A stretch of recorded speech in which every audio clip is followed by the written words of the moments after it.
Senator Ernst passionately underscores the pressing need for universities to uphold the principles of free speech while simultaneously protecting the rights of Jewish students against the rise of hate.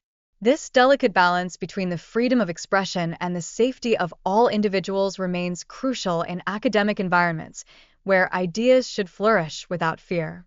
In the midst of these discussions, voices are rising, calling for a thorough investigation into tax-exempt organizations that are allegedly backing anti-Semitic protests. The critical question arises, should taxpayer dollars continue to flow to these universities, especially as part of a larger movement aimed at holding them accountable for their actions? Furthermore, the Department of Education carries an essential responsibility to safeguard Jewish students from any form of threat. There are legal obligations in place to ensure that every student can attend classes with a sense of security, free from intimidation or fear. Shifting our gaze to the international stage, we see the Israeli Defense Forces actively targeting rocket launchers utilized by Hezbollah in southern Lebanon, a necessary move aimed at thwarting further attacks. This military action vividly illustrates the ongoing tensions that ripple through the region. In the political arena, President Biden's approach to Prime Minister Netanyahu is under intense scrutiny, especially regarding the pressure to secure the safe release of hostages held by Hamas.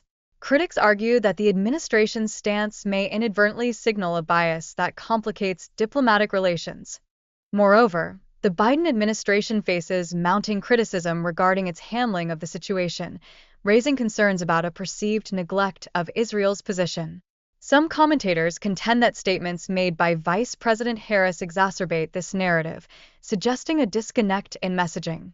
Amidst these complexities, the urgency of rescuing American hostages resonates loudly, with fervent calls for military action to guarantee their safe return. This calls for a proactive and decisive approach, underscoring the necessity for immediate and effective measures. As discussions deepen, the importance of long-term support for Israel comes to the forefront, emphasizing the fundamental need for the Jewish people to have a secure homeland. This critical aspect not only shapes regional dynamics, but also stands as a pivotal element of U.S. foreign policy. However, the Biden administration finds itself amid significant criticism, particularly concerning its silence on the issues of hostages and American casualties. Such reticence raises poignant questions regarding their commitment to safeguarding U.S. citizens abroad during turbulent times. Furthermore, the administration's strategies in dealing with groups like the Taliban and Hamas have faced harsh scrutiny, with many deeming them ineffective and poorly constructed. This critique compels us to question the overarching direction of U.S. foreign policy. Turning our focus back to domestic matters, concerns surrounding the U.S. Secret Service's preparedness emerged after a shocking assassination attempt on a former president. Such incidents reveal potential flaws in the security measures meant to protect our political figures. Compounding these issues is the reliance on Homeland Security agents who receive minimal training, sometimes as little as a 2-hour online webinar. This glaring deficiency underscores the urgent need for enhanced training and resources dedicated to the protection of public officials.